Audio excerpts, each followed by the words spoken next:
আজকে আমরা সাইয়েদনা উমরে ফারুকের বায়োগ্রাফি সম্পর্কে জানব। উমরে ফারুক রাদিয়াল্লাহু তাআলা আনহু, the super hero of this উম্মাহ। এই উম্মার সুপার হিরো তিনি, ঠিক কি না? ওনার মুখের আগে লাঠি চলতো বেশি। সুবহানাল্লাহ পড়বেন না? মাঝে মাঝে লাঠি চালানোরও দরকার আছে না নাই? সাইয়েদনা উমরে ফারুক আমাদের জন্য অনুপ্রেরণা। He is the real super hero of Muslim উম্মাহ। তিনি এই উম্মার রিয়েল সুপার হিরো। এজন্য ওনার জীবনী থেকে আমরা কিছু শিক্ষা নেওয়ার চেষ্টা করব ইনশাআল্লাহ। পড়েন সাইয়েদনা উমরে ফারুক কিভাবে ইসলাম ধর্ম গ্রহণ করলেন, কিভাবে বিশ্বনবীর প্রাণের কলিজার টুকরা হলেন, এটা দিয়ে আমরা শুরু করি। আল্লাহ তাআলা সাইয়েদনা উমরে ফারুকের হৃদয়ের মধ্যে 3টা ধাক্কা মেরেছেন, ঈমানের ধাক্কা। আওয়াজ করে বলতে হবে কয়টা? জোরে বলেন তো কয়টা? 3টা ঈমানি ধাক্কা। এক হচ্ছে বিশ্বনবীর দোয়ার ধাক্কা। এক কি? দোয়ার ধাক্কা। 2 হচ্ছে সূরা হাক্কা দিয়ে দিয়েছেন আল্লাহ এক ধাক্কা। সুবহানাল্লাহ পড়বেন না? 3 হচ্ছে সূরাতু তাহা দিয়ে আল্লাহ দিয়েছেন আরেকটা ধাক্কা। এই 3টা ঈমানি ধাক্কা যখন সাইয়েদনা উমরে ফারুকের হৃদয়ে লাগলো, উনি পড়তে আরম্ভ করেছেন আশহাদু আল্লা ইলাহা ইল্লাল্লাহ ওয়া আশহাদু আন্না মুহাম্মাদান আবদুহু ওয়া রাসূলুহু। চিল্লায়ে পড়েন আল্লাহু আকবার। বিশ্বনবী মক্কায় বসে বসে তাহাজ্জুদের সালাত পড়ে আল্লাহর কাছে দোয়া করলেন, আল্লাহুম্মা আইজ্জাল ইসলাম বিআহাব্বির রাজুলাইনি ইলাইক। ও আল্লাহ, 2 জন লোকের নাম বলবো, 2 জনের দরকার নেই। এই 2 জনের একজনকে আপনি ইসলামের সুশীতল ছায়া তলে এনে ইসলামকে বিজয় দান করে দেন। মুহূর্তের মধ্যে দোয়াটা কবুল করে নিয়েছে কে? বিশ্বনবী বললেন, আল্লাহ 2 জনের নাম বলবো আজকের দোয়ায়। আবি জাহাল ইবনে হিশাম, হয়তো হিশামের বেটা আবু জাহেলকে আপনি ইসলামের ভিতরে নিয়ে আসেন, কিংবা ওমর ইবনুল খাত্তাব, খাত্তাবের বেটা ওমরকে আপনি ইসলামের ছায়া তলে নিয়ে আসেন। ওমরে ফারুকের জন্য দোয়াটা কবুল করে নিয়েছে কে? মক্কার যে অবস্থা, আল্লাহর হাবিব সাল্লাল্লাহু আলাইহি ওয়াসাল্লাম বুঝলেন মক্কার এই 2 জনের একজন যদি আমার সাথে না থাকে তাহলে মক্কায় দাওয়াতি কাজ চালিয়ে যাওয়া যাবে। আল্লাহর বললেন, আল্লাহ বেশি চাই না, এই 2 জনের একজন, হয় আবু জাহেল নয় ওমর, হয় আবু জাহেল নয় ওমর। বিশ্বনবী যখন দোয়া করলেন, এই দোয়ার একটা ঈমানি ধাক্কা, নূরানি ধাক্কা সাইয়েদনা ওমরে ফারুকের হৃদয়কে স্পর্শ করে ফেলল। দোয়া ইজ লাইক এ মিসাইল। এই যে আমরা দোয়া করি, এটা মিসাইলের মতো। যুদ্ধে মিসাইল হামলা করে না? মিসাইল হামলা করার পরে এই মিসাইল লক্ষ্য বস্তুতে যে ভেদ করে, ঠিক কিনা? তেমনি দোয়ার মতো যদি আপনি দোয়া করতে পারেন, আপনি যেই জন্য দোয়া করেছেন ঠিক ওই জায়গায় যে আপনার দোয়া স্পর্শ করে। সুবহানাল্লাহ পড়বেন না? বিশ্বনবীর দোয়ার মাধ্যমে প্রথমে সাইয়েদনা ওমরে ফারুকের হৃদয়ে এক ধাক্কা লাগলো। 2 নম্বরে রব্বুল আলামিন সূরাতুল হাক্কা দিয়ে ওমরে ফারুকের হৃদয়ের মধ্যে দিলেন এক ধাক্কা। পড়েন আল্লাহু আকবার। কোরআনের ভেতরে সূরাতুল হাক্কা নামে একটা সূরা আছে না নাই? আল হাক্কাতু মাল হাক্কা ওয়া মা আদরাকা মাল হাক্কা। পড়েন আল্লাহু আকবার। বিশ্বনবী যখন দোয়া করলেন, ওই দোয়া যখন সাইয়েদনা ওমরে ফারুকের হৃদয়ে স্পর্শ করলো, সাইয়েদনা ওমরে ফারুক সব সময় বিশ্বনবীরে ফলো করতে আরম্ভ করলেন। বিশ্বনবী ডানে গেলে লুকিয়ে লুকিয়ে ওমর ফারুক ডানে যায়, বিশ্বনবী বায়ে গেলে লুকিয়ে লুকিয়ে ওমরে ফারুক বায়ে যায়। বিশ্বনবী একবার মসজিদুল হারামে যে নামাজ পড়তে শুরু করলেন, ওমরে ফারুক তখন বিশ্বনবীর পিছু পিছু ছদ্মবেশে পেছন থেকে যে বিশ্বনবী কিভাবে নামাজ পড়ে দেখতে শুরু করলেন। বিশ্বনবী ইন দা মিন টাইম এশার নামাজে আল হাক্কাতু মাল হাক্কা তেলাওয়াত শুরু করে দিলেন। আল হাক্কাতু মাল হাক্কা তেলাওয়াত শুরু করে দিলেন। তেলাওয়াত করতে করতে বিশ্বনবী যখন তেলাওয়াত করতেছে, ওমরে ফারুক এরকম দুলতেছে আর মজা পাচ্ছে। ওমিয়া বিশ্বনবীর কণ্ঠ বুঝি আমার মতো কণ্ঠ, আপনার মতো কণ্ঠ, আহমদ বিন ইউসুফের কণ্ঠ, আব্দুল বাসিতের কণ্ঠ না?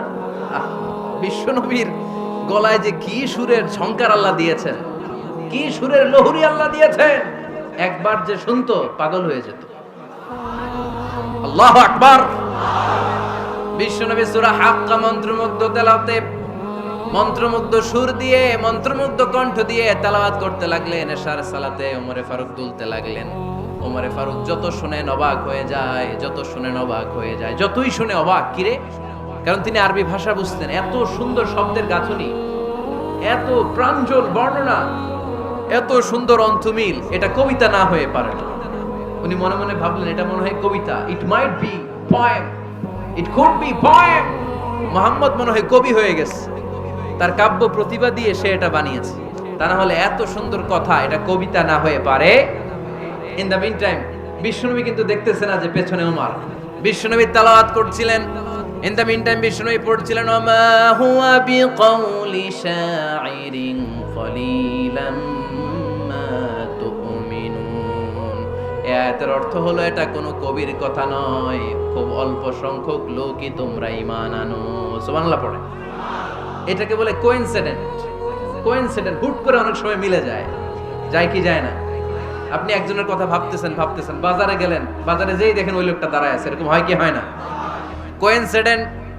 ওমরে ফারুক মনে মনে যেটা ভাবতেছে ওই কথা দিয়ে বিশ্বনবী তেলাওয়াত করতেছে, আল্লাহু আকবার। বিশ্বনবী যে আয়াত তেলাওয়াত করছিলেন, আয়াতের অর্থ হলো এটা কোনো কবির বানানো কবিতা না, খুব অল্প সংখ্যক লোকই তোমরা ঈমান আনো। ওমরে ফারুক আটকে উঠলেন, থমকে দাঁড়ালেন। ঘটনা কি? আমি মনে মনে ভাবলাম কি এত সুন্দর কথা, এটা তো মানুষের কথা হতে পারে না, এটা নিশ্চয়ই কবিতা, কবির কথা।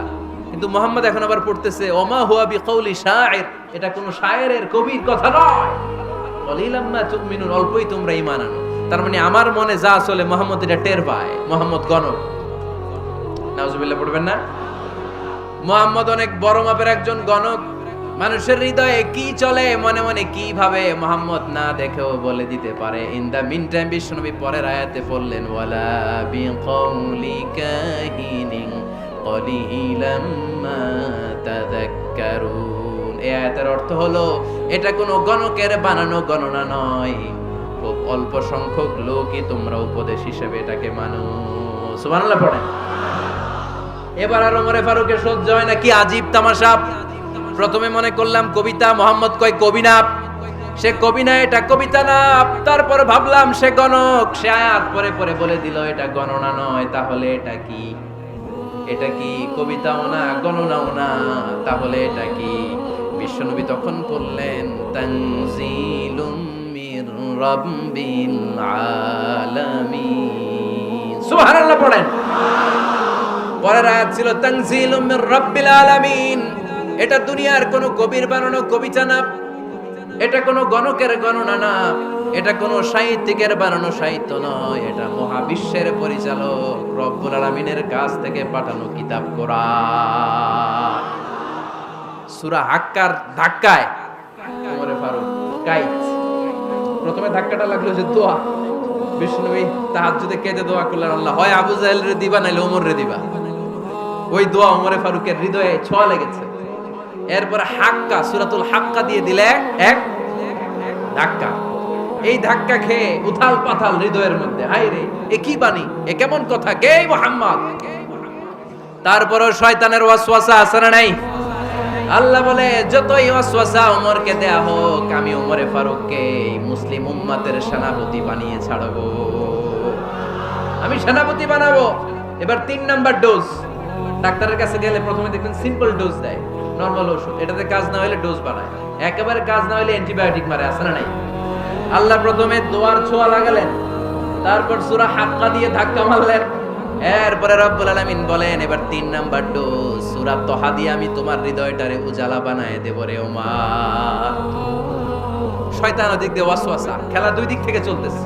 আল্লাহ তাআলা হেদায়েতের রাস্তায় টানছে, শয়তান জাহান্নামের দিকে টানছে। ঘোষণা দেয়া হলো মক্কায়, মুহাম্মদের মাথা কেটে এনে দিলে এত এত স্বর্ণ মুদ্রা দেয়া হবে।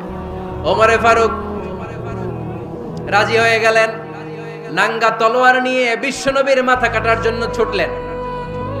নাউজুবিল্লাহ পড়বেন না? বনু জাহরা গোত্রের এক লোক বলে, আইনা ইয়া ওমর, কই যাও? মুহাম্মদের মাথা কাটতে যাই। আরে মুহাম্মদের মাথা কাটতে যাও? তোমার বোন ফাতিমা বিনতে খাত্তাব আর তোমার বোন জামাই সাঈদ কদ সাবা, এরা তো ধর্ম ত্যাগ করে ফেলছে, এটা তো আমাদের ধর্ম ত্যাগ করে মুহাম্মাদের ফলোয়ার হয়ে গেছে। আগে ওমর ঘর সামলাও, পরে মুহাম্মাদের মাথা কাটতে যেও। ওমরে ফারুক অবাক হয়ে গেলেন, তলোয়ার নিয়ে বিশ্বনবীর দিকে না যে নিজের বাড়ির দিকে চলে গেলেন।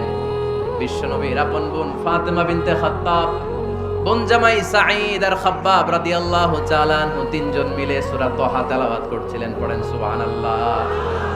মক্কায় লুকিয়ে লুকিয়ে দাওয়াত হতো। খাব্বাব রাদিয়াল্লাহু তাআলা আনহু একটা চামড়ার ফলকের মধ্যে সূরা তহার কয়েকটা আয়াত এনে ওমরে ফারুকের বোন আর বোন জামাইকে শিক্ষা দিচ্ছে, ট্রেনিং দিচ্ছে। সুবহানাল্লাহ পড়েন। লুকিয়ে লুকিয়ে ওমরে ফারুক যখন ঘরে চলে আসলেন, এরা তটস্থ হয়ে গেল। সাইয়েদনা খাব্বাব বিছানার তলায় লুকিয়ে গেলেন। ওমরে ফারুক বললেন, দরজা খোলো। ফাতেমা বিনতে খাত্তাব দরজা খোলার পরে নির্মম ভাবে সাইয়েদনা ওমর রাদিয়াল্লাহু তাআলা আনহু বোনের গায়ে আঘাত শুরু করে দিল। বোন জামাইকে আহত করতে শুরু করলো আর বলতে শুরু করলো, তোরা পাগল হলি কেন? কি আছে ওই মুহাম্মাদের মধ্যে? কি জাদু নিয়ে এসেছে? সে যাই বলে লোকজন পাগল হয়ে যায়, সবাই তার উপর কালিমা পড়ে ঈমান এনে ফেলে। কি এমন জিনিস তোদের কাছে আছে যেটা দেখে মুহাম্মদকে তোরা ভালোবাসলি? কি আছে? কি পড়তেছিলি আমারে দেখা। ফাতেমা বলে, ইন্নাকা রিজসুন লা ইয়ামাসসুহু ইল্লাল মুতাহহারুন। ও আমার ভাই ওমর, তুমি নাপাক। তুমি কি? লা ইয়ামাসসুহু ইল্লাল মুতাহহারুন, পবিত্রতা অর্জন না করে এই কোরআন ধরা যায় না। সুবহানাল্লাহ পড়েন। ওমরে ফারুক গোসল করে আসলেন, কারণ ধাক্কা তো আগে কয়েকটা খাইছে। কথা বুঝেন নাই বোধহয়? প্রথমে দোয়ার ধাক্কা, পরে কোন সূরা দিয়ে ধাক্কা? হাক্কা দিয়ে ধাক্কা। 3 নম্বরে এখন আরেকটা ধাক্কা খাবে। গোসল করে আসলেন। ফাতেমা বিনতে খাত্তাব বললেন, গোসল যখন করে এসেছেন, এই নেন। ওমরে ফারুক এবার চামড়ার কাপড়ের মধ্যে সূরা তহার প্রথম আয়াতের দিকে নজর করলেন। নজর করেই কোরআনের প্রেমে পড়ে গেলেন। পড়েন সুবহানাল্লাহ। ওমরে ফারুক পড়তে আরম্ভ করলেন, তহা মা আনজালনা আলাইকাল কুরআনা লিতাশকা ইল্লা তাযকিরাতাল লিমান ইয়াখশা তানজিলাম মিম্মান খালাকাল আরদা ওয়াস সামাওয়াতিল উলা। সুবহানাল্লাহ পড়েন। উনি পড়তে আরম্ভ করলেন, তহা মা আনজালনা আলাইকাল কুরআনা লিতাশকা, এই কোরআনকে আমি তোমাদের হতভাগ্য জাতি হিসেবে দুনিয়ায় থাকার জন্য পাঠাই নাই। এটা রব্বুল আলামিনের পক্ষ থেকে এসেছে। যারা রবকে ভয় করে তাদের জন্য আছে উপদেশ। যিনি আকাশ বানিয়েছেন, জমিন বানিয়েছেন, ওই আল্লাহ তাআলা নিজেই এই কোরআন পাঠিয়েছে। আওয়াজ করে পড়তে হবে, আল্লাহু আকবার। উনি খুব ভালো আরবি জানতেন। সূরা তহা পড়ার পরে আর ধৈর্য ধারণ করতে পারে না। ওমরে ফারুক ছোট্ট বাচ্চার মতো কান্না শুরু করে দিলেন। আল্লাহু আকবার। সূরা তহাটা হাতে নিয়ে, তলোয়ারটা হাতে নিয়ে বিশ্বনবীর দিকে ছুটতে আরম্ভ করলেন। আইনা মুহাম্মদ, কোথায় মুহাম্মদ? তোমরা আমাকে মুহাম্মাদের কাছে নিয়ে চলো। বিশ্বনবী তখন সাফা পাহাড়ের পাদদেশে দারুল আরকাম ইবনে আলকামের ঘরে লুকিয়ে লুকিয়ে কোরআনের দাওয়াত দিতেন। ওমরে ফারুককে পাগলের মতো ছুটে আসতে দেখে বিশ্বনবীর চাচা হামজা ইবনে আব্দুল মুত্তালিব বলল, নবী আপনি পালান। ওই যে খাত্তাবের বেটা ওমর আপনাকে অপমান করার জন্য, আক্রমণ করার জন্য তেড়ে এসেছে। সাহাবীরা বললেন, নবী আপনি পালিয়ে যান, আমরা সামাল দেব। বিশ্বনবী বললেন, না আমি পালাবো না, বরং তোমরা সরে যাও। ওমর ইবনুল খাত্তাবকে আমার দরবার পর্যন্ত আসতে দাও। আমার তো মনে হচ্ছে ওই যে তাহাজ্জুদের নামাজ শেষে চোখের পানি ছেড়ে যে আমি আল্লাহর কাছে দোয়া করেছি, আজকে আমার ওই দোয়াটা কবুল হতে শুরু করেছে। আমার তো মনে হচ্ছে আমার দোয়া কবুল হবে, আসতে দাও। ওমর ফারুক এসে বললেন, আশহাদু আল্লা ইলাহা ইল্লাল্লাহ ওয়া আশহাদু আন্না মুহাম্মাদান আবদুহু ওয়া রাসূলুহু। আমি সাক্ষ্য দিলাম আল্লাহ ছাড়া কোনো ইলাহ নাই, নিশ্চয় আপনি আল্লাহর প্রেরিত বান্দা এবং রাসূল। পড়েন সুবহানাল্লাহ। ওমর ফারুক যখন কালিমা শাহাদা পড়ে মুসলমান হয়ে বিশ্বনবীর হাতে হাত রাখলেন, মুসলিম সাহাবীদের মধ্যে খুশি আর আনন্দের বন্যা বয়ে গেল। মুসলিম হাতে গোনা সাহাবারা আল্লাহর প্রশংসা করলেন। বিশ্বনবী সাইয়েদনা ওমর ফারুককে জড়িয়ে ধরলেন। ওমর ফারুক এবার বিশ্বনবীরে বললেন, নবী গো, আলাসনা আলাল হক, আমরা কি সত্যের উপরে আছি নাকি আমরা ভুলের উপরে আছি? বিশ্বনবী বললেন, বালা নাহনু আলাল হক, আমরাই সত্যের উপরে আছি। সুবহানাল্লাহ পড়েন। আলাসনা আলাল হক, নবী আমরা কি সত্যের উপরে নাই?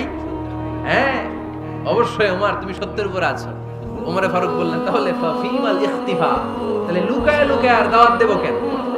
আমি তো কালিমা পড়ে ফেলছি, আসেন আমার সাথে বের হই। ফাফিমাল ইখতিফা, আর লুকায় লুকায় কেন? আসেন আমরা বাইরে বেরোই। বিশ্বনবী বললেন, ওমর এটা মাক্কি জীবন, এখানে আমরা একটু গোপনে গোপনে দাওয়াত দিতে চাই। ওমরে ফারুক বলে, না, আমার দায়িত্ব, আমি একটা মিছিল দিতে চাই নবী। আল্লাহর নামের তাকবীর দিতে দিতে দারুল আরকাম থেকে শুরু করে মসজিদুল হারাম পর্যন্ত একটা মিছিল দিয়ে আমি মক্কা কাঁপাইয়া দেব। অনুমতি দেন। বিশ্বনবী দিতে চায় না। ওমর ফারুক অনেক বোঝানোর পরে স্বল্প পরিসরের একটা অনুমোদন পাওয়া গেল বিশ্বনবী সাল্লাল্লাহু আলাইহি ওয়াসাল্লামের কাছ থেকে। কিন্তু মিছিল যে দিবে, মিছিলের জন্য লোকের দরকার আছে না নাই? এখানে লোক নাই, আমি একাই মিছিল দিতেছি। এটা জমবে, মিছিল জমবে। খুঁজে উনি 11 জন মুসলিম সাহাবা পেলেন। কয়জন? ওমরে ফারুক বললেন 11 জনই সই। এই 11 জন নিয়ে আমি আল্লাহর নামের তাকবীর দেব। 2 লাইন করলেন। কয় লাইন? 2 লাইন। পেছনে 6 জন, আর এই লাইনের নেতা বানালেন বিশ্বনবীর চাচা হামজাকে রাদিয়াল্লাহু তাআলা আনহু। আর সামনে 5 জন, তার আগে দাঁড়ালেন উনি নিজেই। তাহলে 6 6 12। বললেন এই 2 লাইনই আমরা তাকবীর দিতে দিতে, বেশি না, এই দারুল আরকামের ঘর থেকে, আপনারা জানেন যে সাফা মারওয়া এখন যে সাই হয়, এই সাফার পাদদেশে ছিল দারুল আরকামের ঘর। উনি বললেন এখান থেকে ওই যে কাবার গিলাফ দেখা যায়, কাবার গিলাফ পর্যন্ত আমরা এই তাকবীর নিয়ে ওখানে যাব। সুবহানাল্লাহ পড়বেন না? ওখানে উনি দাঁড়িয়ে ছোট্ট একটা ভাষণ দিয়েছিলেন। উনি বলেছিলেন, মান আরাদা আন তাসকুলা উম্মু ওয়া ইয়াতামা ওয়ালাদু ওয়া তারমিলা যাওজাতুহু ফালিয়াসুদ্দানি। খেয়াল করে শুনেন, কান দুইটা খরগোশের কানের মতো খাড়া করেন। উনি এক বাক্যের একটা ভাষণ দিলেন। ভাষণ দিতে জানলে বড় ভাষণ দেয়া লাগে না। এক বাক্যের ভাষণ দিয়ে গোটা বিশ্বকে ঝাঁকুনি মারা যায়। চিল্লায় বলো ঠিক কিনা? ওমরে ফারুক এক বাক্যের একটা ছোট্ট ভাষণ দিলেন। মান আরাদা আন তাসকুলা উম্মু, কে আছো মায়ের এই মক্কায়, কে আছো মায়ের বুক খালি করতে চাও? ইয়া আজামা ওয়ালাদু, কে আছো বাচ্চাগুলারে, নিজের সন্তানগুলোরে ইয়াতিম বানাতে চাও? কে আছো তারমিলা যাওজাতুহু, নিজের স্ত্রীকে বিধবা বানাতে চাও? ফালিয়া সুদ্দানি, বুকের পাটা থাকলে আমি ওমর রে থামাও। ফালিয়া সুদ্দানি, দেখি মক্কায় কার এত বড় বুকের পাটা। কে আছো মায়ের বুক খালি করতে চাও, সন্তান রে এতিম বানাতে চাও, স্ত্রীকে বিধবা বানাতে চাও? ফালিয়া সুদ্দানি, পারলে আমারে ঠেকাও। এই বলে উনি আল্লাহু আকবার, আল্লাহু আকবার, আল্লাহু আকবার বলে স্লোগান শুরু করে দিলেন। এক এক স্লোগানে মক্কার মরুজমিন থারথার করে কাঁপতে আরম্ভ করল। এই মিছিল মক্কার কেউ দেয় না। মিছিলের আওয়াজ শুনে আবু জাহেল বাইরিস, উতবা বাইরিস, শাইবা, ওয়ালিদ ইবনে মুগিরা সব বের হয়েছে। কিরে, আমার এলাকায় এত বড় স্লোগান, কার এত সাহস? বের হয়ে দেখে মিছিলের সামনে ওমর। ওমর রে দেখে দিছে এক দৌড়। কারণ ওমরে ফারুককে থামানোর মতো বাপের বেটা মক্কায় তৃতীয়টা কেউ ছিল না। আওয়াজ করে বলে ঠিক কিনা? ওমরে ফারুক আল্লাহু আকবার, আল্লাহু আকবার বলে স্লোগান দিতে দিতে মসজিদুল হারামের ভেতরে ঢুকে গেল। কাবার গিলাফ ধরার পরে সেদিন মিছিল থেমেছে। ওই আল্লাহর নামের স্লোগান সেদিন কেউ থামাতে পারে নাই, কিয়ামত পর্যন্ত কেউ থামাতে পারবে না। চিল্লায় বলো ঠিক কিনা?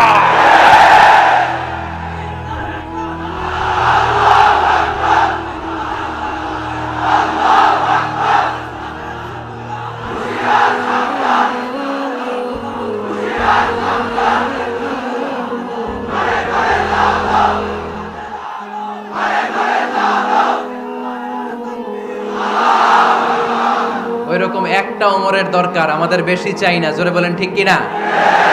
দাও খোদা দাও আমায় আবার ওমর দারাজ দিল, দাও খোদা দাও আমায় আবার ওমর দারাজ দিল, দাও আলীর মতো বীর সেনানি, আলীর মতো বীর সেনানি জাগাতে নিখিল,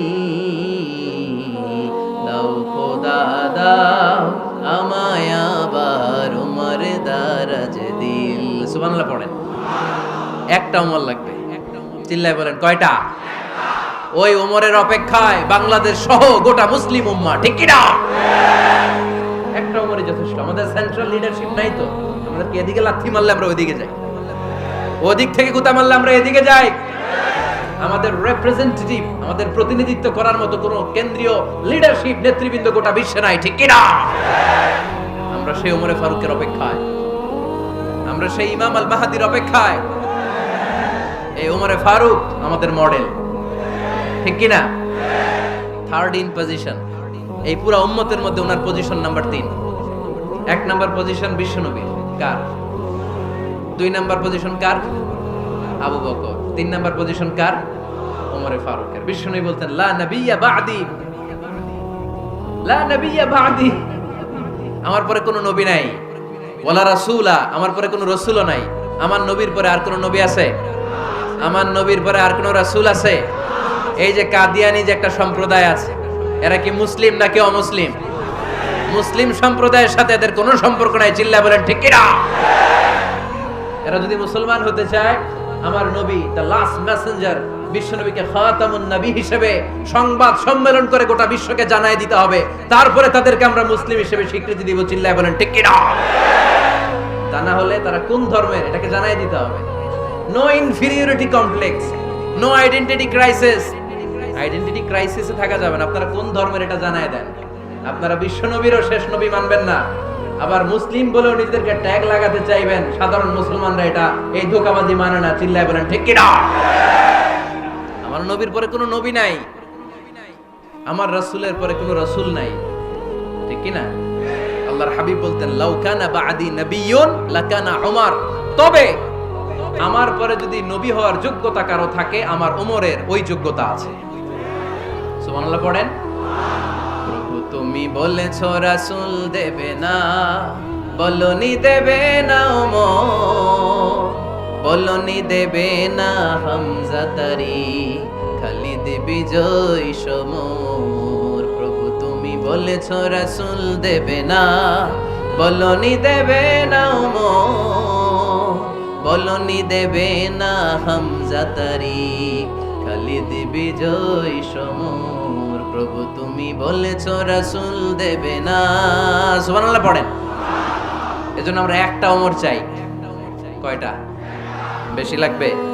নেতার মতো নেতা কয়টা লাগে? জোরে বলেন কয়টা? Enough, that's enough. Omar Farooq our super hero. ওনার সাথে বিশ্বনবী সাল্লাল্লাহু আলাইহি ওয়াসাল্লামের মুসাহারার সম্পর্ক ছিল। ওমর ফারুক যে বিশ্বনবীর শ্বশুর, এটা অনেকে জানেই না। ওমর ফারুক রাদিয়াল্লাহু তাআলা আনহু বিশ্বনবীর শ্বশুর ছিলেন। এটা আজকে নতুন শুনছেন। কে কে হাত তোলেন? দেখছেন হুজুর? সঠিক বলছি না আমি? অনেকে আমরা জানি না। মাশাআল্লাহ, জানতে লজ্জা নাই, শিখতে লজ্জা নাই। লজ্জা হচ্ছে অজ্ঞতায় আর মূর্খতায়। ঠিক কি না? আমরা শিখতে রাজি আছি। যে কথা বলে আমরা তার ছাত্র। আমার আগে হুজুর কথা বলতেছিলেন, আমরা ছিলাম ছাত্র। এখন আমি কথা বলতেছি, এখন আমরা সবাই হয়ে গেছি ছাত্র। ঠিক কি না? যিনি বলেন তিনি শিক্ষক, বাকিরা আমরা ছাত্র। ঠিক কি না? 4 খলিফার 2 খলিফা, ইসলামের 4 খলিফার 2 খলিফা বিশ্বনবীর মেয়ের জামাই, আর বাকি 2 খলিফা বিশ্বনবীর শ্বশুর। সুবহানাল্লাহ পড়েন। সাইয়েদনা আলী রাদিয়াল্লাহু তাআলা আনহু, সাইয়েদনা উসমান যুন-নূরাইন বিশ্বনবীর মেয়ের জামাই। উসমান রাদিয়াল্লাহু তাআলা আনহুর কাছে বিশ্বনবী 2 মেয়েকে বিয়ে দিয়েছিলেন। একজন মারা যাওয়ার পরে আরেকজন। বিশ্বনবী বলেছেন এরপরে আরেকটা থাকলে ওইটারও বিয়ে দিতাম। সুবহানাল্লাহ পড়বেন না? 2 জন ছিল মেয়ের জামাই আর 2 জন ছিল শ্বশুর। সাইয়েদনা আবু বকর শ্বশুর, বিশ্বনবীর স্ত্রী আম্মাজান আয়েশা রাদিয়াল্লাহু তাআলা আনহার বাবা। বিশ্বনবীর স্ত্রী আম্মাজান হাফসা রাদিয়াল্লাহু তাআলা আনহার বাবা ছিল সাইয়েদনা ওমর ফারুক। চিল্লায় পড়েন আল্লাহু আকবার। জানো তো পজিশন না? সাইয়্যিদু কুহুলিল জান্নাহ, জান্নাতে যত নারীরা যাবে, নারীদের সর্দারিনী হবে সাইয়্যিদাতুনা ফাতেমা রাদিয়াল্লাহু তাআলা আনহা। এই ফরিদপুরের যত ইয়াং স্টাররা তোমরা যারা জান্নাতে যাবে, তোমাদের লিডার হবে সাইয়েদনা হাসান আর হুসাইন রাদিয়াল্লাহু তাআলা আনহুমা। আর বয়স্ক মুরব্বীরা যারা জান্নাতে ঢুকবেন, আপনাদের লিডার হবে সাইয়েদনা আবু বকর আর সাইয়েদনা ওমর ফারুক রাদিয়াল্লাহু তাআলা। সুবহানাল্লাহ পড়তে পারলেন না? ওমর ফারুক সাধারণ কোনো ক্যারেক্টারিস্টিক্স নয়। ওনাকে আল্লাহ তাআলা নলেজও দিয়েছেন, আবার দিনদারিও দিয়েছেন। আমার দিনী ভাইয়েরা খেয়াল রাখবেন, কোন আলেমের মধ্যে বা কোন নেতার মধ্যে যদি এই দুইটার সমন্বয় আপনি পান, যে তার জ্ঞানও আছে আবার দিনদারিও আছে, he belongs the knowledge and he belongs the তাকওয়া, সে গোটা বিশ্বকে জয় করে ফেলবে। ঠিক কি না? যার মধ্যে জ্ঞান আছে, যার মধ্যে তাকওয়া আছে, তারে কেউ থামায় রাখতে পারে? ওমর ফারুককে এই 2 নেয়ামত দিয়ে ধন্য করেছে কে? সহিহ বুখারীর বর্ণনা, বিশ্বনবী সাহাবীদের সামনে একটা স্বপ্নের কথা বলছেন। বিশ্বনবী বললেন, আমি স্বপ্নে দেখলাম আমার আঙ্গুলের ফাঁকা থেকে দুধ বের হচ্ছে, আমি তৃপ্তি সহকারে দুধ খেলাম। খাওয়ার পরে দেখলাম আঙ্গুলের মধ্যে একটু দুধ লেগে আছে। আমার আঙ্গুলে অতিরিক্ত লেগে থাকা দুধটা আমি ওমরে ফারুকের মুখের মধ্যে লাগিয়ে দিলাম। সাহাবারা বললেন, ইয়া রাসূলুল্লাহ, ইয়া হাবিবাল্লাহ, মাযা আওয়ালতা বিহি, এই স্বপ্নের আপনি কি ব্যাখ্যা করলেন, আমরা তো বুঝলাম না। বিশ্বনবী বললেন, আওয়ালতু বিহি আল ইলম, আমি এই দুধ দিয়ে জ্ঞানের ব্যাখ্যা করেছি, কারণ ওমরকে আল্লাহ যেই জ্ঞান দিয়েছে গোটা বিশ্বের কাউকে এত জ্ঞান দেয় না। এজন্য স্বপ্নে যদি কেউ দেখেন যে আপনি দুধ খাচ্ছেন, তার মানে আল্লাহ তাআলা আপনার জ্ঞান বাড়ায় দিবেন। ওমরে ফারুককে দুধ খেয়ে অতিরিক্ত দুধের অংশটা বিশ্বনবী আবু বকর রাদিয়াল্লাহু তাআলা আনহুর মুখে দেন নাই, সাইয়েদনা উসমানের মুখে দেন নাই, আলী রাদিয়াল্লাহু তাআলা আনহুর মুখে দেন নাই।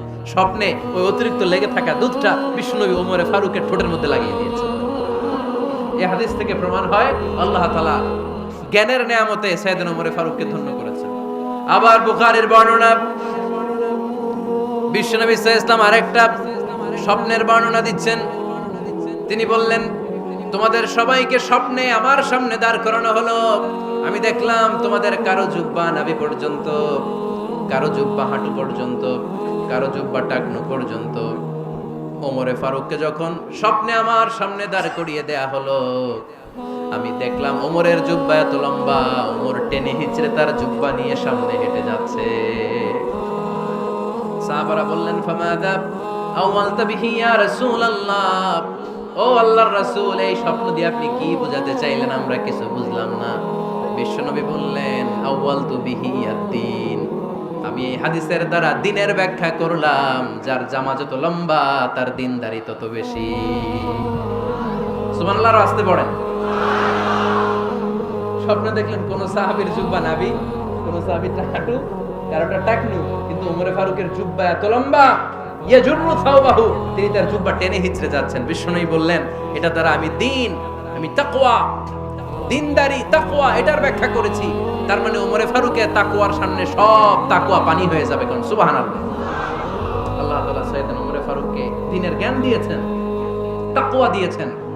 যুবক ভাইরা, যাকে আল্লাহ তাআলা দ্বীনের জ্ঞান দেয়, যাকে আল্লাহ তাআলা তাকওয়ার এই গুণ দিয়ে সমৃদ্ধ করে, তার জন্য গোটা বিশ্বের সব দরজাগুলোকে ওপেন করে দেয় কে? কত বড় মুত্তাকি ছিলেন সাইয়েদনা ওমরে ফারুক। মদিনার সমাজে কয়জন মুনাফিক ছিল বিশ্বনবী ছাড়া কেউ বলতে পারতেন না। বিশ্বনবী কোন সাহাবীকে মুনাফিকদের লিস্ট দিয়ে যান নাই, একজন সাহাবী ছাড়া। দেখি কেউ বলতে পারেন কিনা ওই সাহাবীর নাম? কি নাম? হুযায়ফা ইবনুল ইয়ামান রাদিয়াল্লাহু তাআলা আনহু। ওনাকে বলা হতো সাহিবু সিররি রাসূলিল্লাহ, আল্লাহ রাসূল সাল্লাল্লাহু আলাইহি ওয়াসাল্লামের গোপন তথ্যের ধারক বাহক। সুবহানাল্লাহ পড়বেন না? বিশ্বনবী ইন্তেকালের আগে মদিনার সমাজে মোট কয়জন মুনাফিক আছে, এই তথ্য আবু বকরকে বলেন নাই, ওমর রাদিয়াল্লাহু তাআলা আনহুকে বলেন নাই, উসমান রাদিয়াল্লাহু তাআলা আনহু, আলী রাদিয়াল্লাহু তাআলা আনহু, আশারাতুল মুবাশশিরিন বিল জান্নাহ কোন সাহাবীকে বলেন নাই। শুধুমাত্র কেবলমাত্র একমাত্র হুযায়ফা ইবনুল ইয়ামান রাদিয়াল্লাহু তাআলা আনহুর কাছে মুনাফিকদের লিস্টে বিশ্বনবী দিয়ে গিয়েছে। সুবহানাল্লাহ পড়ে। মদিনায় কারা কারা মুনাফিক কেউ জানতো না হুযায়ফা ছাড়া। কে ছাড়া? নামটা আজকে মুখস্থ করেন, যাতে অন্য কোনো ওয়াজে কেউ জিজ্ঞেস করলে বলতে পারেন। মুনাফিকদের লিস্ট যে সাহাবীর কাছে বিশ্বনবী দিয়ে গিয়েছিলেন, সাহাবীর নাম কি? নাম? নামটা কেমন লাগে? ভালো লাগে? অনেকে আমারে জিজ্ঞেস করে, হুজুর আমার ছেলে হবে আগামী মাসে, একটা নাম দেন। নাম দিয়ে দিলাম হুযায়ফা। যাদের হবে ছেলে, এলাকা যাদের নেক্সট কয়েক মাসে ছেলে হবে, খালি হুযায়ফা চলবে। কি চলবে? ভাল লাগে? নামটা ভাল লাগে? রাইখেন, অনেক সুন্দর নাম। উনি জানতেন মুনাফিক কারা। দেখেন ওমরে ফারুকের তাকওয়ার লেভেলটা কত হাই। ওমরে ফারুক একদিন হুযায়ফা রাদিয়াল্লাহু তাআলা আনহুর কাছে গেলেন, যে বললেন, হুযায়ফা, বিশ্বনবী ইন্তেকালের আগে মুনাফিকদের নামের লিস্টটা কারো কাছে দেয় নাই, আমার জানা নাই, সাইয়েদনা আবু বকরের জানা নাই, কোন সাহাবীর জানা নাই, তুমি ছাড়া। আমি তোমার কাছে জানতে চাই, আমি ওমরের নামটা ওই মুনাফিকদের খাতায় আছে কিনা আমার একটু বলো। আমার ওমরের নামটা ওই মুনাফিকদের লিস্টিতে একটু আছে কিনা, নামটা একটু বলো। যদি থাকে আমি ভালো হয়ে যাব, আমি নেফাকি দূর করে পাক্কা মুমিন হতে চাই। আমার নাম যদি মুনাফিকের লিস্টে থাকে আমি তো শেষ। হুযায়ফা চোখের পানি ছেড়ে দিয়ে বলে, আমিরুল মুমিনিন, কেমন প্রশ্ন করলেন আপনি? আপনি বিশ্বনবীর শ্বশুর, এই উম্মতে আপনার পজিশন 3 নাম্বার। আপনারে মুনাফিকরা ভয় পায়, শয়তান আপনারে ভয় পায়। আপনি জান্নাতে সব বয়স্ক লোকদেরকে নিয়ে জান্নাতের মধ্যে আগে আগে ঢুকবেন, কেমন করে মুনাফিকদের কাতারে আপনার নাম থাকতে পারে? ওমর সুবহানাল্লাহ পড়ে। কি বিনয়ী, কি তাকওয়া। হুযায়ফাকে যে ধরতেন, হুযায়ফা একটু বলো না আমার নামটা মুনাফিকদের লিস্টিতে আছে কিনা। ওমরে ফারুকের যদি এই টেনশন থাকে যে আমি মুনাফিক হয়ে গেলাম কিনা, আমাদের এই টেনশন থাকার দরকার আছে না নাই? হ্যাঁ, যেন সব সময় আল্লাহর কাছে দোয়া করতে হবে, আল্লাহ তুমি নেফাকি থেকে আমাদেরকে বাঁচাও। আরো জোরে পড়েন আমিন।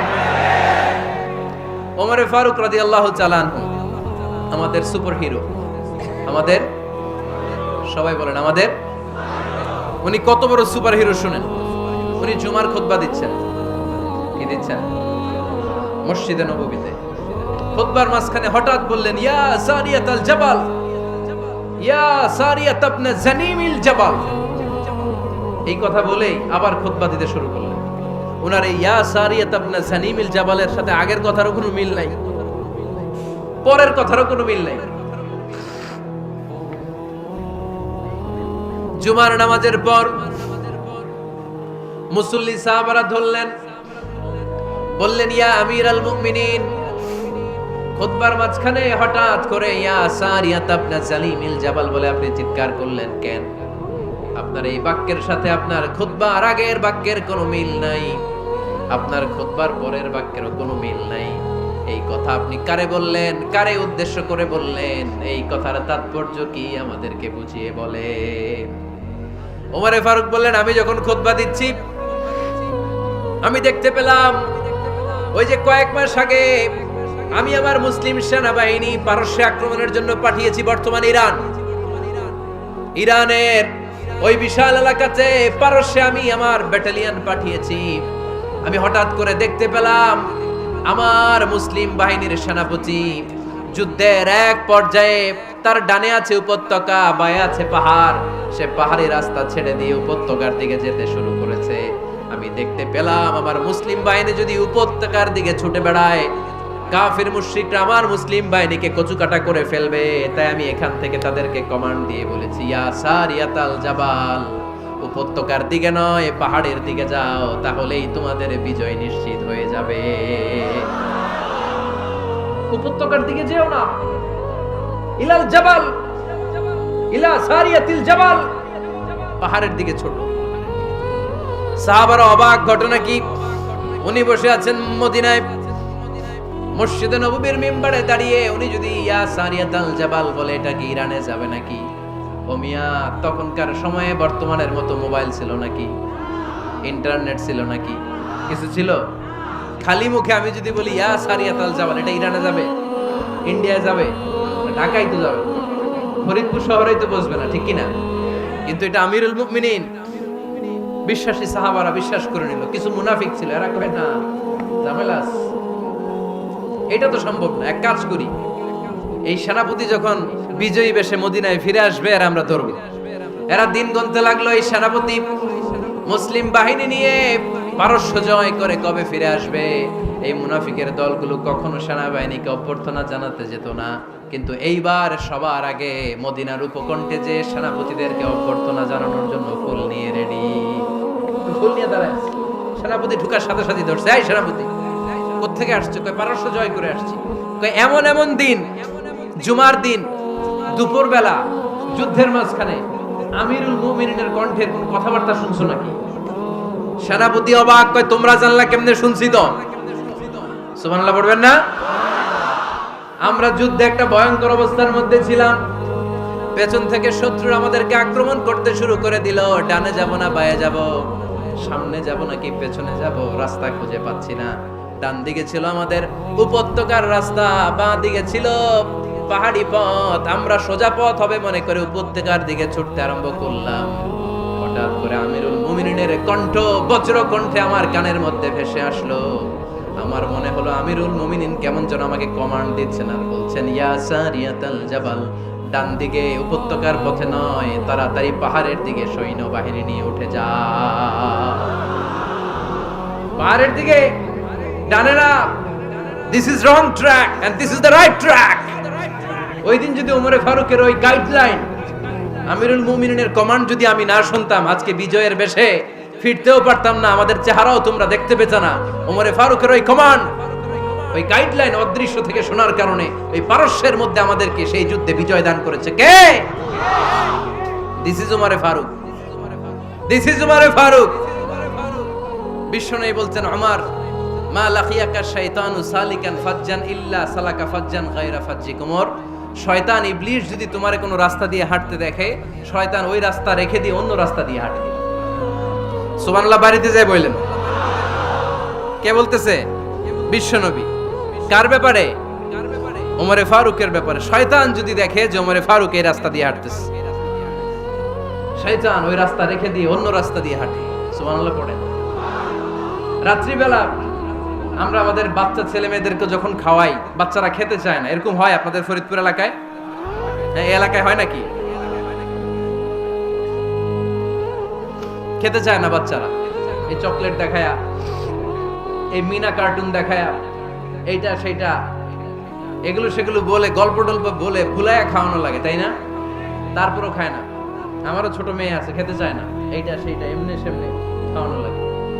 তো শেষে না পেরে মা বাবা বলতে বাধ্য হয়, ওই যে ভূত আসতেছে, ভূত, তাড়াতাড়ি তাড়াতাড়ি খাও, নাহলে যে ভূত ধরবে তোমার। ওই যে বাঘ আসতেছে, বাঘ, তাড়াতাড়ি খাইলে নাহলে বাঘে কামড়াবে। বলি না আমরা? আপনারা কি বলেন? ভূত। আর কি বলেন? হ্যাঁ হ্যাঁ, আচ্ছা।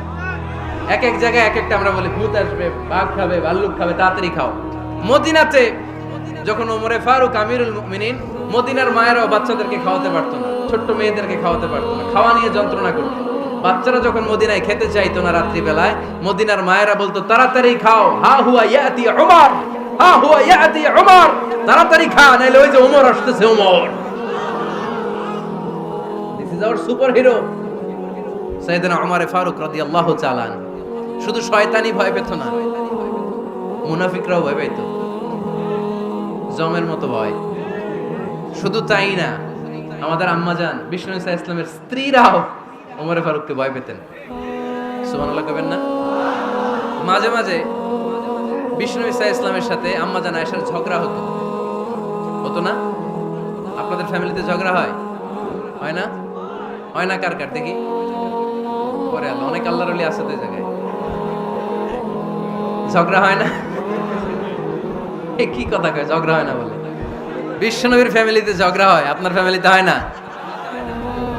মিষ্টি ঝগড়া। আর ও বিয়েই করে নাই।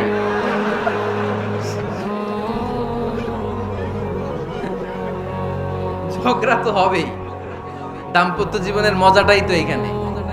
কখনো ঝগড়া, কখনো আনন্দ, একটু বৃষ্টি, একটু রোদ, একটু হাসি, একটু কান্না, ভালো লাগা, ভালোবাসা শেয়ার করে নেওয়া, মিলেমিশে একাকার হয়ে যাও, ঠিক কিনা?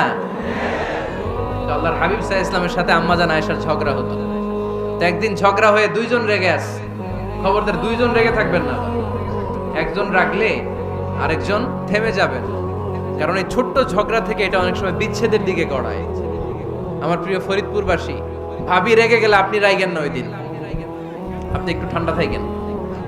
আবার আপনি রেগে গেলে, আমার মাইকের আওয়াজ যদি ভাবিরা শুনেন, আপনারা রেগে যায় না, একটু ঠান্ডা থাকবেন। দুইজনে রেগে গেলে তো তৃতীয় বিশ্বযুদ্ধ শুরু হবে, তাই না?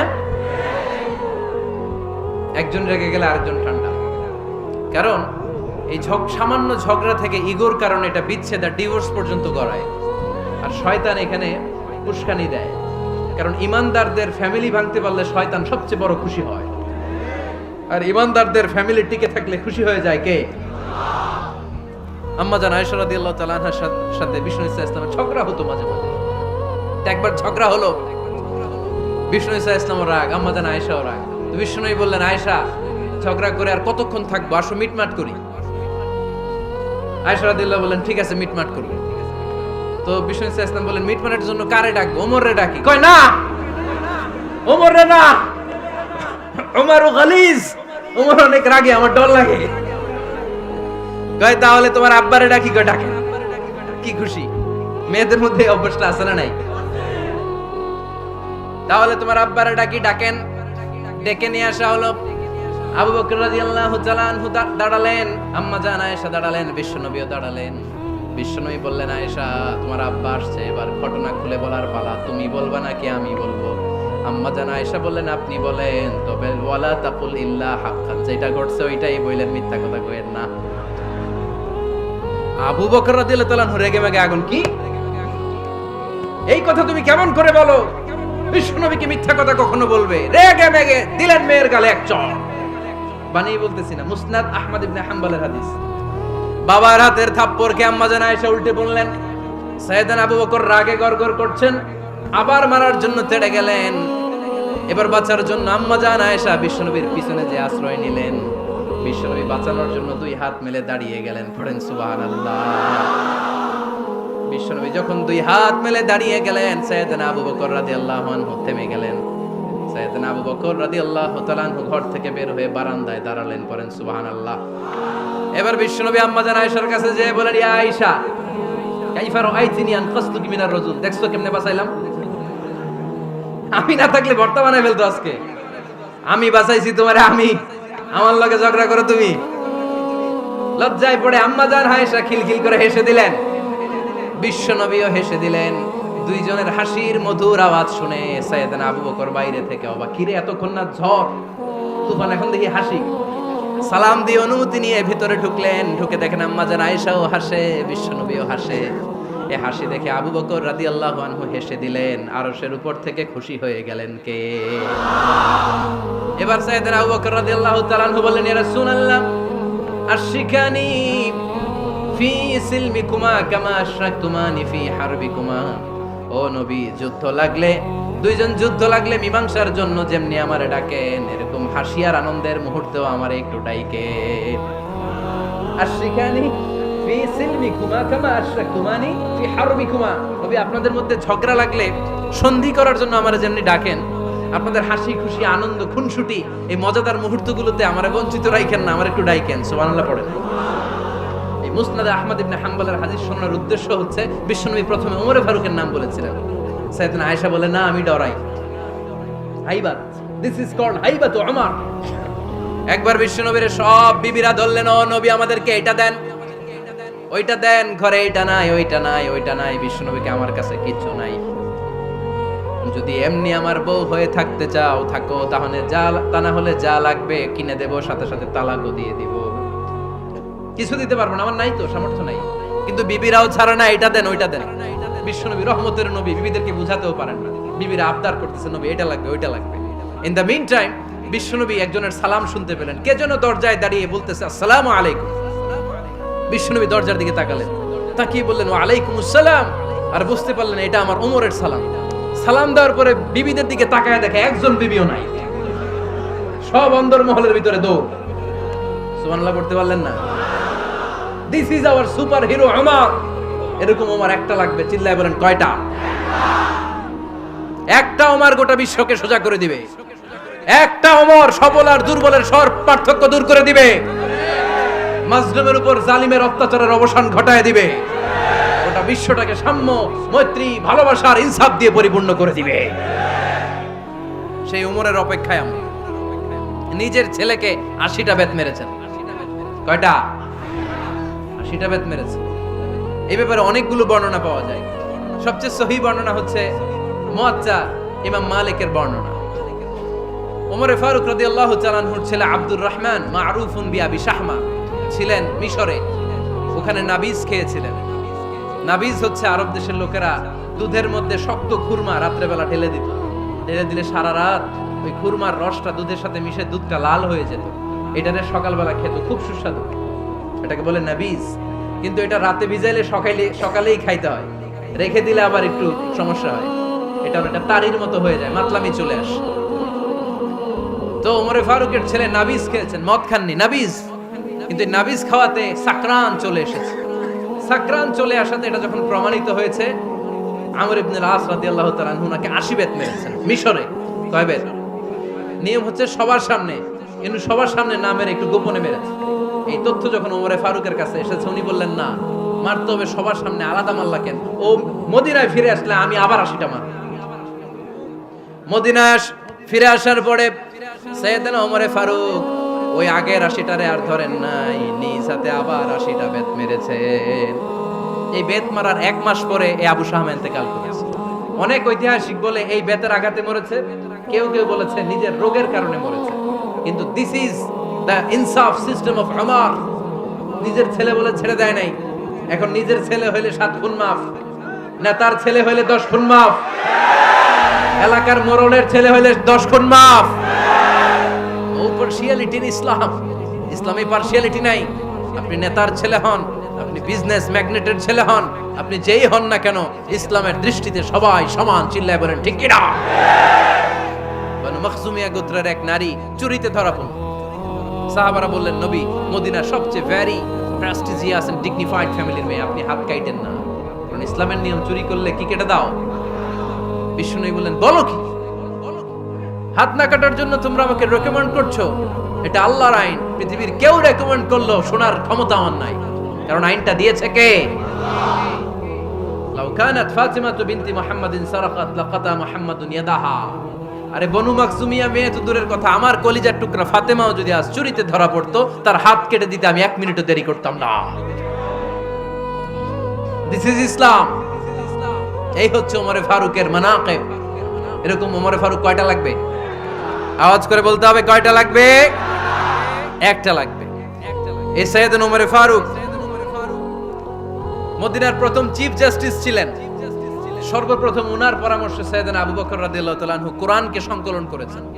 আমরা এই যে কোরআন পড়ি 30 পারা, এমদাদিয়া লাইব্রেরির 114টা সূরা, কত সুন্দর সন্নিবেশ করা হয়েছে, এখানে সাজানো হয়েছে। আল্লাহর হাবিব সাল্লাল্লাহু আলাইহি ওয়াসাল্লামের সময় কি এরকম কোরআন ছিল নাকি? ছিল? খেজুর পাতার মধ্যে, গাছের বাকলের মধ্যে, ওটের বড় হাড্ডির মধ্যে আর পাথরের মধ্যে খোদাই করা কোরআন ছিল। সাইয়েদনা আবু বকরের সময় রাদিয়াল্লাহু তাআলা আনহুর সময় যুদ্ধ হলো, 70 জন হাফেজ সাহাবী ইন্তেকাল করলেন। সাইয়েদনা আবু বকর রাদিয়াল্লাহু তাআলা আনহুকে ডেকে ওমরে ফারুক বললেন, ও আবু বকর, এইভাবে হাফেজে কোরআন সাহাবীরা যদি দুনিয়া থেকে বিদায় হয়ে যায়, আল্লাহর কোরআনও তো বিদায় হয়ে যাবে। আমার পরামর্শ হলো আপনি সব বয়োজ্যেষ্ঠ সাহাবীদেরকে একসাথে করে কোরআনের সব কাগজগুলোকে একসাথে করে একটা নির্ধারিত কপির মধ্যে কোরআনকে সংকলন করে ফেলেন। সাইয়েদনা আবু বকর বললেন, যেটা আমার নবী করেন এটা আমি কেমনে করি? কিন্তু ওমরে ফারুক নাছরবান্দা বলে না, এটা করলে কোনো খারাপ হবে না, ভালোই হবে। মুসলিম উম্মার জন্য এক জায়গায় কোরআন সন্নিবেশিত থাকবে, আপনি করেন। সাইয়েদনা আবু বকর রাজি হয় না, ওমরে ফারুকও ছাড়ে না। ওমরে ফারুক বলতে বলতে বলতে বলতে এমন ভাবে সাইয়েদনা আবু বকর রাদিয়াল্লাহু তাআলা আনহুকে ধরলেন, সব শেষে সাইয়েদনা আবু বকর ওমরে ফারুকের কথায় কোরআন সংকলনে রাজি হয়ে গেলেন। পড়েন সুবহানাল্লাহ। উনি বললেন, ওমর যখন আমাকে বারবার বুঝাতে লাগলো, আল্লাহ তাআলা আমার হৃদয়টা ওমরের কথা শোনার জন্য খুলে দিলেন। আল্লাহ তাআলা কেমন যেন আমাকে ইলহাম করলেন, আবু বকর করো, এই কাজের মধ্য দিয়ে আমি আমার কোরআনকে গোটা বিশ্বে জীবিত রেখে দেব। This is Omar. এই যে আমরা হিজরি সনের যে আমরা গণনা করি, এই হিজরি সনের প্রবর্তক হচ্ছে সাইয়েদনা ওমরে ফারুক। সুবহানাল্লাহ নাই? আপনাদের মনোযোগ আছে না গেছে? কই ঘুমায় গেলেন মনে হয়? তাকবীর দেন তো একজন আওয়াজ করে।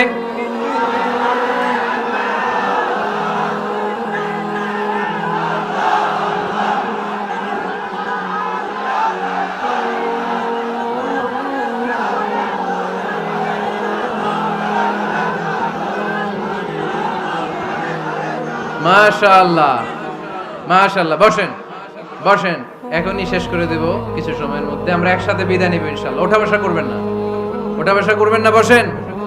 সাইয়েদনা ওমর ফারুক এই হিজরি সনের গণনা শুরু করেছে। সাহাবারা বলল, আমিরুল মুমিনিন, খ্রিস্টানদের ঈসাই সন আছে, আমাদের মুসলমানদের কোনো সন নাই। আমাদের একটা সন থাকলে আমাদের জিজিয়া নিতে, আমাদের যাকাতের টাকা উত্তোলন করতে অনেক সুবিধা হবে। ওমর ফারুক বললেন, তাহলে কোন সালকে হিজরি, কোন সালকে মুসলিম সাল হিসেবে আমরা ঘোষণা দিতে পারি? একজন বলল, আমার নবী যেই সালে জন্মগ্রহণ করেছেন ওই সালে। ওমর ফারুক বললেন, না, আমার নবীর জন্ম আমাদের জন্য খুশির দিন, কিন্তু এটা আমাদের জন্য প্রেরণা নয়। প্রেরণা নবীর কাজে, ঠিক কি না? আরো কিছু সাহাবারা বলল, তাহলে যেই সালে আমার নবী ইন্তেকাল করেছে ওইটারে প্রথম সাল ধরেন। ওমরে ফারুক বললেন, না, যেদিন তিনি ইন্তেকাল করেছেন এটা আমাদের দুঃখের দিন, এটা আমাদের প্রেরণা নয়। আমাদের প্রেরণা হচ্ছে বিশ্বনবীর ত্যাগ, তিতিক্ষা আর কাজের মধ্য দিয়ে। জোরে কোন ঠিক কি না? ওমরে ফারুক বললেন, যেদিন বিশ্বনবী ইসলাম রক্ষায় নিজের মাতৃভূমি ছেড়ে মক্কা থেকে মদিনায় গিয়েছেন, ওই দিনটাকে হিজরি প্রথম দিন ধরে আমরা হিজরি সাল গণনা করে শুরু করে দেব। ওইটাই হচ্ছে হিজরি সন। সেখান থেকে হিজরি সনের প্রবর্তন করেছেন সাইয়েদনা ওমর ফারুক রাদিয়াল্লাহু তাআলা আনহু। এই যে স্টেট গভর্নমেন্ট, এই যে প্রিজন, জেলখানা, ক্যান্টনমেন্ট, সচিবালয়, গণভবন, বঙ্গভবন, মুক্তিযোদ্ধাদের ভাতা, রাষ্ট্রীয় ভাতা, এই সব নিয়ম কানুন সাইয়েদনা ওমর ফারুক তার রাষ্ট্রীয় আমলে তিনি নিজে করেছেন। চিল্লায় পড়েন আল্লাহু আকবার।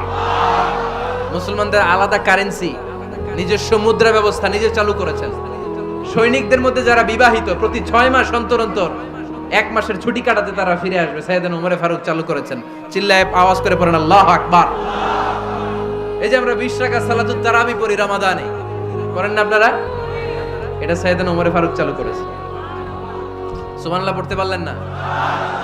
কোরআনে মোট 22টা আয়াত আছে যেখানে সাহাবারা ইনডিসিশনে ভুগছিলেন। বিশ্বনবীর মত একটা, ওমর ফারুকের মত আর একটা। এই 22 জায়গায় আল্লাহ তাআলা বিশ্বনবীর মতের পক্ষে আয়াত নাজিল না করে ওমর ফারুকের মতের পক্ষে কোরআনের আয়াত নাজিল করেছেন। আওয়াজ করে পড়েন আল্লাহু আকবার। এদিকে উঠলেন কেন আপনারা?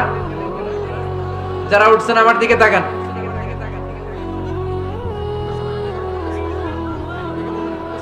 কিছু ভিতরে ঢুকতেছে, কিছু বাইরে দিছে না?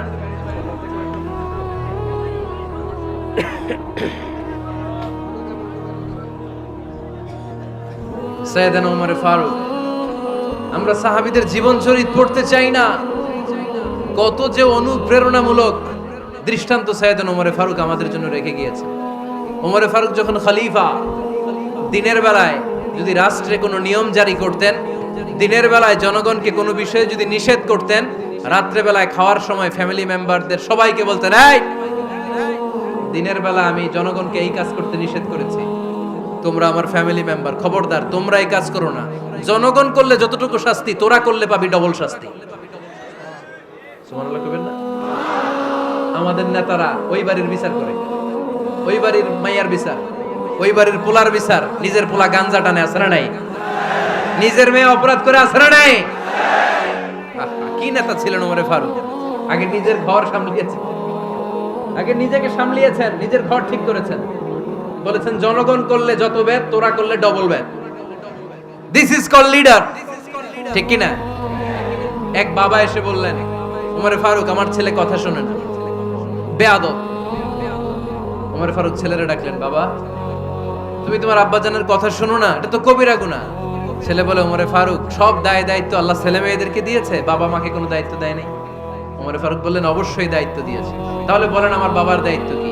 উনি বললেন, প্রাইমারিলি প্রথমত 3 দায়িত্ব। আইয়ানতাকিয়া উম্মা, পৃথিবীর প্রতিটি বাবার উচিত ছেলেদের মেয়েদের জন্য ভালো মায়ের ব্যবস্থা করা। 2 নম্বরে আইয়ুহসিনা ইসমা, সুন্দর তার একটা নাম রেখে দেয়া। 3 নাম্বার ইউআল্লিমাহুল কিতাব, তার আল্লাহর কিতাব শিক্ষা দেওয়া। এবার ছেলেকে আমার আব্বা 3টার একটাও করে নাই। এবার ওমর ফারুক রেগে গেলেন, বাবার কাঁধে ধরলেন, বললেন তুই ছেলের জন্য বিচার নিয়ে আসলি, তোর 3টা দায়িত্বের একটাও তুই পালন করিস নাই। ছেলে বলে, আমিরুল মুমিনিন, আমার মা নর্তকী, আমার মা মাজুসি, আমার মায়ের মধ্যে কোনো আদব কাদব নাই, সুন্দরী দেখে আমার মারে বাবা বিয়ে করছে, আমার মায়ের কাছ থেকে জীবনে কিছু শিখি নাই। 2 নাম্বার সাম্মানি খানফাসা, আমার বাবা আমার নাম রেখেছে চামচিকা। কি নাম রাখছে? এটার নাম হইলো একটা, এরকম উল্টাপাল্টা নাম আছে না নাই? না, এগুলো রাখবেন না। আব্দুল্লাহ রাখবেন, আব্দুর রহমান রাখবেন। আর একটা কি বলছি আজকে? হুযায়ফা রেখে দিয়ে পারবেন? ওয়ালাম ইউআল্লিমনি হারফাম মিন কিতাবিল্লাহ আমিরুল মুমিনিন। শুধু তাই না, আল্লাহর কোরআনের একটা অক্ষর আমার বাবা কোনোদিন আমারে শিক্ষা দেয় নাই। ওমর ফারুক রেগে গেলেন, এবার বাবার কান্দে দইরা মারতে শুরু করলেন। তুই পোলার নামে বিচার নিয়ে আইছিস, তোরে বাইর দিমু আগে। এরকম নেতার দরকার আছে না নাই? মদিনায় এক লোক তার বউরে রাগের চোটে 100 তালাক দিয়ে ফেলছে। কয় তালাক? দেয়ার নিয়ম কয়টা? দিছে কয়টা? এবার স্ত্রী কাঁদতে কাঁদতে এসে বলে, আমিরুল মুমিনিন দেখেন, আমার স্বামী আমারে রেগে মেগে 100 তালাক দিছে। ওমর ফারুক বললেন, দইরা নিয়ে এটা নিয়ে আসা হলো। ওমর ফারুক বললেন, কয়টা তালাক দিয়েছো? কয় 100টা। কেন দিছো? কয় মাথা গরম আছিল। এরকম আছে না? তালাক দেওয়ার সময় সব তালাক, তুই তালাক, তোর মা তালাক, তোর বোন তালাক, সব তালাক। তালাক দিবে ওয়াইফ রে, দিতেছে সবাই রে। তো ওমর ফারুক বললেন, দিবে 3টা, 100টা দিলা কেন? কয় মেজাজ গরম ছিল। কয় দাঁড়া, আর তালাকু মিন শাআইরিল্লাহ, তালাক হচ্ছে আল্লাহর দেয়া বিধানের একটা নিদর্শন। এটা নিয়ে তুই খামখেয়ালি করলি? আমার রায় শোন, আমার রায় হচ্ছে 3 তালাকে তোর বউ তালাক, বাকি 97 তালাক তোর পিঠের উপরে পড়বে। এরকম বিচারের দরকার আছে না নাই? এরকম দৃষ্টান্তমূলক বিচার যদি বাংলার জমিনে দেয়া হতো, আর কোন নারী ধর্ষিতা হতো? আর কোন নারীকে অ্যাসিড মারা হতো? আর কোন নারী যৌতুকের জন্য কান্না করত? একটা আমল লাগবে, বেশি না। কয়টা লাগবে?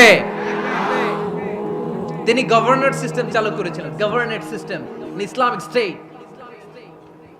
বাহরাইন, ইয়েমেন, মিসর, কুফা, বসরা, মক্কা, মদিনা, এই 7 জায়গায় 7 জন গভর্নর পাঠিয়েছেন। তাদের থেকে তথ্য নিতেন।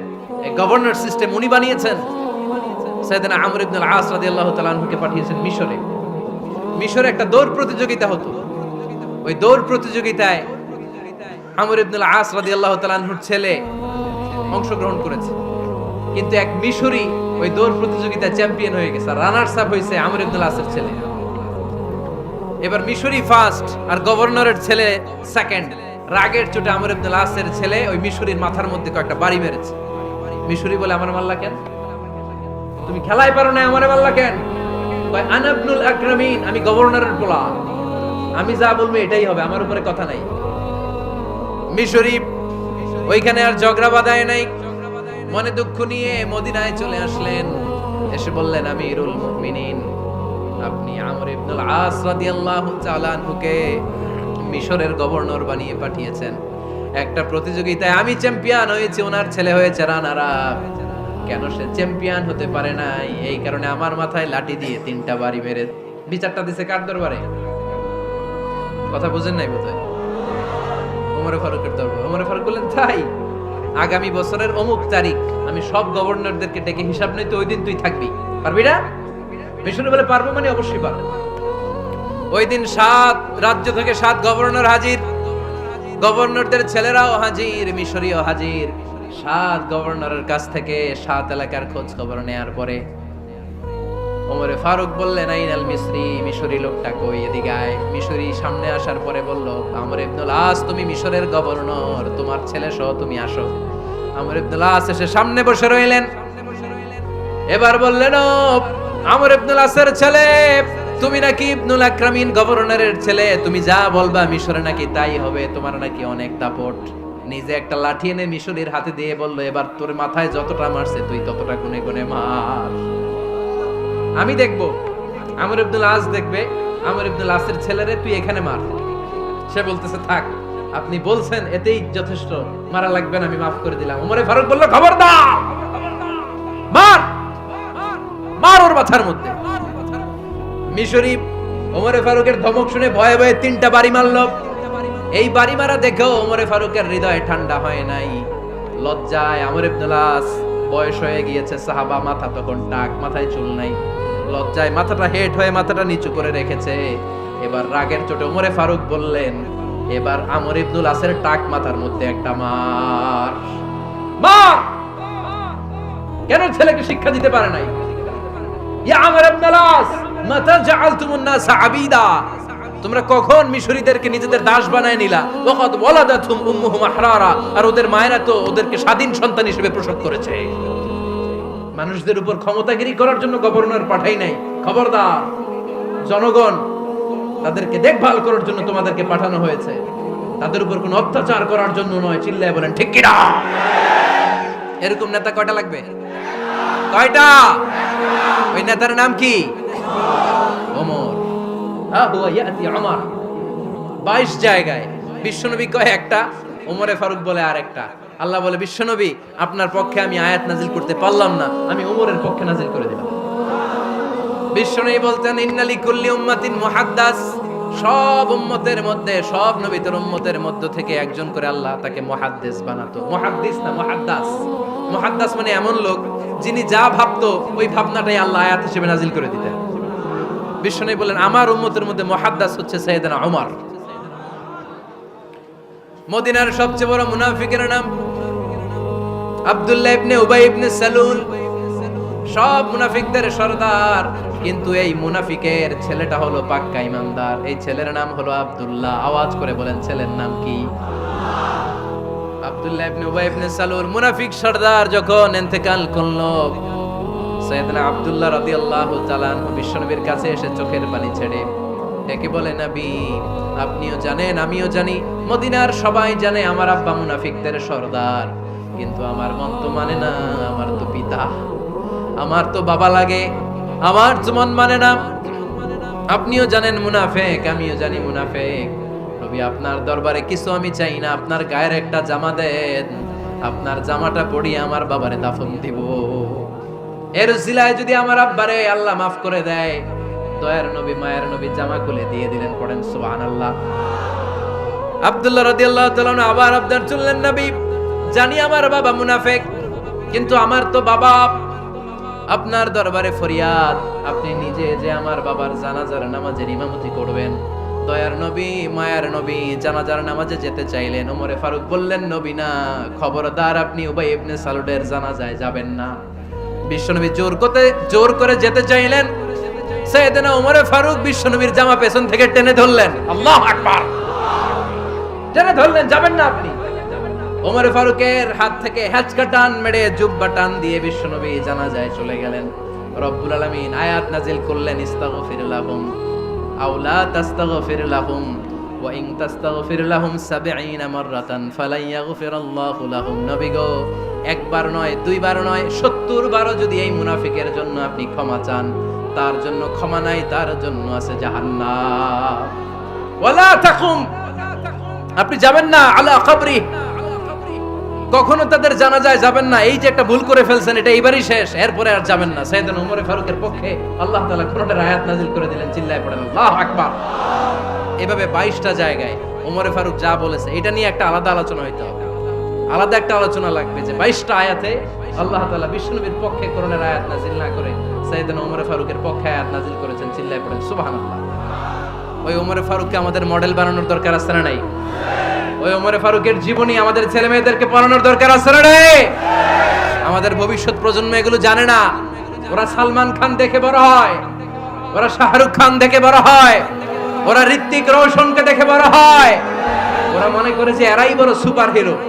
আমাদের যে কত বড় সুপার হিরো আছে এরা জানেই না।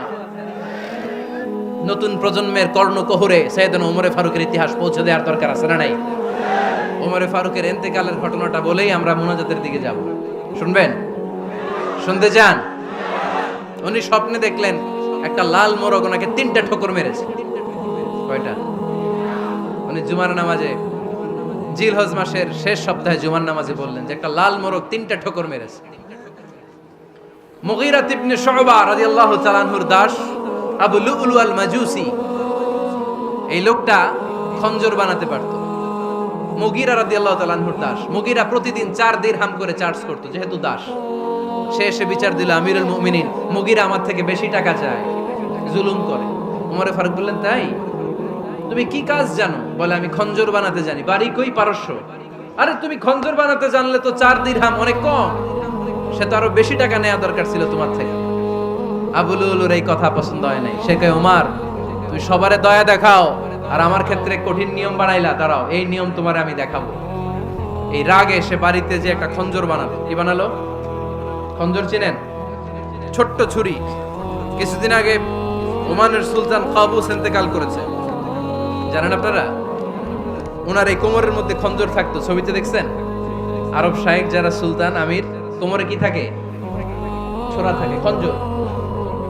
সে বাসায় যে একটা খঞ্জর বানালো, যেই খঞ্জরের 2 মাথা, লাহু রাসান ওয়া মাকবাদাতুহু ফি ওয়াসাতি, আর ধরার হ্যান্ডেলটা মাঝখানে, এদিকেও ছুরি এদিকেও ছুরি, যাতে এইভাবে মারা যায়। সে ধার দিতে লাগলো আর বললো, ওমর দাঁড়াও, তোমার আমি দেখাবো। ওমরে ফারুক মসজিদে নববীর ইমাম, ফজরের নামাজের সময় এ আবু লুলু আল মাজুসি বুরনুস পরে, চাদর পরে, লুকিয়ে লুকিয়ে, সে অগ্নি উপাসক, মুমিন নয়, ওমরে ফারুককে অ্যাটাক করার জন্য গেলেন মসজিদে নববীতে। ওয়াকানু ইউসাল্লুনা বিগালাস, তখন ওনারা অন্ধকারে নামাজ পড়তো। নামাজের সময় যখন হলো, লুকিয়ে লুকিয়ে প্রথম কাতারে ওমরে ফারুকের পিছনে মুয়াজ্জিনের পাশেই দাঁড়ালেন, হাতে খঞ্জর। একামত হলো, ওমরে ফারুক সালাত শুরু করলেন, ফজরের সালাত, আল্লাহু আকবার। নামাজ শুরু করলেন, সূরা ফাতিহা বললেন।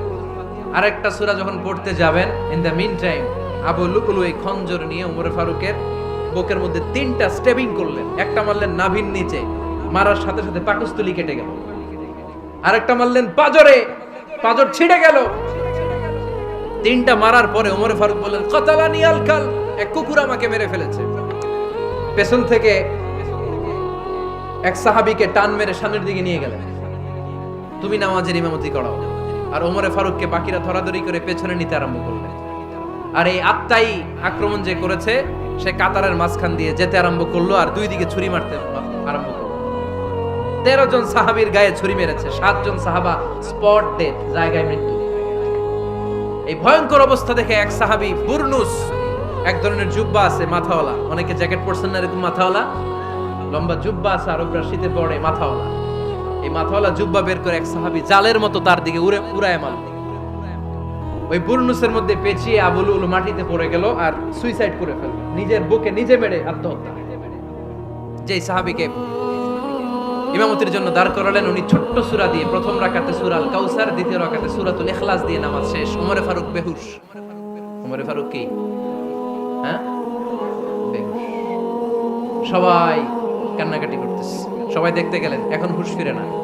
মুখের মধ্যে, মুখ খুলে রাষ্ট্রের চিকিৎসক মুখের মধ্যে দুধ দিলেন, ওই নাভি দিয়ে দুধ বের হয়ে যায়, পাকস্থলী কেটে ওখান দিয়ে দুধ বের হয়ে যাচ্ছে। তারা বললো, ওনারে বাঁচানো সম্ভব না, দেখেন হুঁশ ফিরে কিনা। হুঁশ ফিরলে ওনার পরে কে আমির হবে, উনি যেন প্যানেল ঠিক করে দিয়ে যায়। সবাই তাকিয়েছে ওমরে ফারুকের চোখের দিকে। আল্লাহর মেহেরবানিতে ঘন্টা খানিক পরে উনি চোখ খুললেন। চোখ খোলার পরেই বলেন নাই, ও মা আমি মরে যাই। চোখ খোলার পরে উনি বলেন নাই, কে মারলো আমারে। চোখ খোলার পরে উনি বলেন নাই, আমার পরে নেতা কে হবে। চোখ খোলার পরে সর্বপ্রথম কথাটি ছিল, আসল্লান নাস, আমার নেতৃত্বে যে ফজরের নামাজটা শুরু হয়েছিল, এটাকে ঠিকমতো তোরা পড়েছিলি? আমার নেতৃত্বে যে ফজরের জামাত শুরু হয়েছিল, সেটা ঠিকঠাক মতো সমাপ্ত হয়েছিল কিনা আগে বল। আসল্লান নাস, নামাজটা হয়েছে কিনা বল। সুবহানাল্লাহ কইতে পারলেন না? This is Umar, hour super hero. নেতা অনেকগুলো লাগে না, এরকম নেতা একটাই যথেষ্ট, যে গোটা বিশ্বকে কাঁপায় দিতে পারে। চিল্লায় বলো ঠিক কিনা? আমরা চাই আমাদের ছেলেগুলো ওমরে ফারুকের মতো বড় হোক। আমরা চাই আমাদের ছেলে মেয়েগুলো খাব্বাব, খুবাইব, সাইয়েদনা আলী, উসমান, আবু বকর রাদিয়াল্লাহু তাআলা আনহুর অনুসরণে বড় হোক, ঠিক কিনা? আমরা একটা ওমর চাই, যিনি আমাদেরকে সালাতের শিক্ষা দিয়ে গিয়েছেন, ইন্তেকালের আগে বলেছেন সাল্লান নাস। এজন্য আমরা যেন নামাজ কখনো নষ্ট না করি। আল্লাহর জমিনে দিন বাস্তবায়ন আসাদ্দুহুম ফি আমরিল্লাহি ওমর রাদিয়াল্লাহু তাআলা আনহুর মতো এত কঠোর কেউ ছিলেন না। তাই দিন বাস্তবায়নে আমরা যেন কাউরে ছাড় না দেই। সবার আগে আল্লাহর দিন, সবার আগে আল্লাহর কোরআন, সবার আগে আমার ইসলাম, ঠিক কিনা? চাইলেই কেউ এদেশ থেকে ইসলামরে মিটাই দিতে পারবে না।